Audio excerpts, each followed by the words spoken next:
ચાલો આજે એક મજાની વાત કરીએ. શું ક્યારે વિચાર્યું છે કે વિજ્ઞાન અને ગણિત જેવી બાબતો આપણી રોજિંદી સાવ સામાન્ય લાગતી સમસ્યાઓને ઉકેલવામાં કેવી રીતે મદદ કરી શકે? આજે આપણે એક એવી જ સમસ્યા જોવાના છીએ જે કદાચ ઘણા ઘરોમાં હોય છે, પણ આપણે એને મોટાભાગે નજરઅંદાજ કરી દઈએ છીએ. એક ટપકતો નળ. શું લાગે છે કેટલી મોટી વાત હશે આ?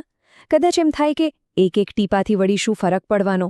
પણ ચાલો આજના આ વિશ્લેષણમાં આપણે આ નાના ટીપા પાછળ છુપાયેલા મોટા આંકડાઓનું સત્ય શોધીએ.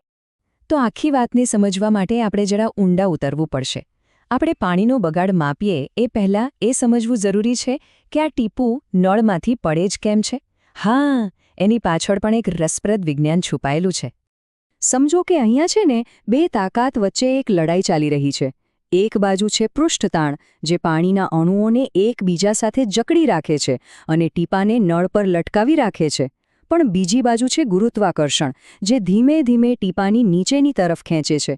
જેવું ટીપું થોડું ભારે થયું, બસ ગુરુત્વાકર્ષણ જીતી જાય છે અને ટીપું નીચે ટપકી પડે છે. ઓકે, તો વિજ્ઞાન તો સમજાઈ ગયો, પણ હવે વારો છે સાચા આંકડા જોવાનો. તો ચાલો એક નાનકડો સાવ સિમ્પલ પ્રયોગ કરીએ. આ પ્રયોગ આપણને બતાવશે કે હકીકતમાં આ ટપકતો નળ કેટલું પાણી વેડફી રહ્યો છે. અને જુઓ, આના માટે કોઈ મોટી લેબની જરૂર નથી. આપણને શું જોઈએ? બસ એક નાનું માપવાનું વાસણ, ફોનમાં રહેલી સ્ટોપવોચ અને હા, એક ટપકતો નળ. બસ આટલી વસ્તુઓથી જ આખું ગણિત સમજાઈ જશે. હવે ચોક્કસાઈ માટે આ પ્રયોગ એકવાર નહીં, પણ 3 વાર કરવામાં આવ્યો. અને જુઓ શું પરિણામ મળ્યું. પહેલી મિનિટમાં 10 મિલી, બીજીમાં 11 અને ત્રીજીમાં 12 મિલી પાણી ભેગું થયું. આ નાનો ફેરફાર જ બતાવે છે કે સાચી ગણતરી કેટલી જરૂરી છે. તો હવે સવાલ એ છે કે સાચો આંકડો કયો ગણવો? 10, 11 કે પછી 12? અહીંયા જ તો ગણિત કામમાં આવે છે. આપણે આ ત્રણેયની સરેરાશ કાઢી, જે આવી 11 મિલી પ્રતિ મિનિટ. બસ આ આંકડો યાદ રાખજો. આપણી આખી ગણતરીનો હીરો આ જ છે. ચાલો હવે શરૂ થાય છે અસલી જાદુ. જોઈએ કે આ નાનકડો 11 મિલીનો આંકડો મોટો થઈને આપણને કેટલા ચોંકાવી દે છે. ગણતરી માટે તૈયાર થઈ જાઓ. આપણે 1 મિનિટથી શરૂ કરીશું, પછી એને કલાકમાં ફેરવીશું, પછી દિવસમાં અને છેલ્લે આખા વર્ષમાં. જોતા રહેજો કે આંકડો કેવી રીતે કૂદકે ને ભૂસકે વધતો જાય છે. તો આપણી શરૂઆત અહીંથી થાય છે. દર મિનિટે 11 મિલી પાણીનો બગાડ. સાવ મામૂલી લાગે છે, ખરું ને? પણ જેવી 1 કલાક પૂરી થાય, એટલે કે 60 મિનિટ, તો આ 11 મિલી બની જાય છે 660 મિલી, એટલે કે અડધા લીટર કરતાં પણ વધારે પાણી. વિચારો, ફક્ત 1 કલાકમાં. હવે આખા દિવસની વાત કરીએ, એટલે કે 24 કલાક. આ આંકડો પહોંચી જાય છે લગભગ 16 લીટર પર.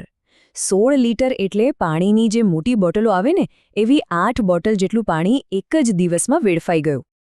અને હવે સૌથી મોટો, સૌથી ચોંકાવનારો આંકડો. આખા વર્ષમાં એ જ એક નાનો ટપકતો નળ પૂરા 5781 લીટર કરતાં પણ વધારે પાણી વેડફે છે. અરે બાપરે, આટલું પાણી તો એક નાનો પરિવાર આખું વર્ષ આરામથી પી શકે. અત્યાર સુધી તો આપણે ખાલી એક ઘરની વાત કરતા હતા. હવે જરા આખી વાતને મોટા પાયે જોઈએ. જ્યારે આ જ સમસ્યા એક કરતાં વધુ ઘરોમાં હોય ત્યારે શું થાય છે? જરા વિચારો, એક નાનકડી સોસાયટી છે અને એમાં ફક્ત 10 ઘરોમાં આવો એક નળ ટપકી રહ્યો છે. ફક્ત 10 ઘર. તો પરિણામ શું આવે છે? માની ન શકાય એવું. આ 10 ઘર ભેગા મળીને વર્ષે લગભગ 58,000 લીટર પાણી બરબાદ કરે છે. 58,000 લીટર! આટલા પાણીથી તો એક નાનો સ્વિમિંગ પૂલ ભરી શકાય. અને આ તો ખાલી 10 ઘરની વાત છે. તો આ આખી વાતનો સાર શું છે? એ જ કે જે સમસ્યા આપણને સાવ નાની અને સામાન્ય લાગે છે, એની અસર ખરેખર કેટલી મોટી અને ગંભીર હોઈ શકે છે.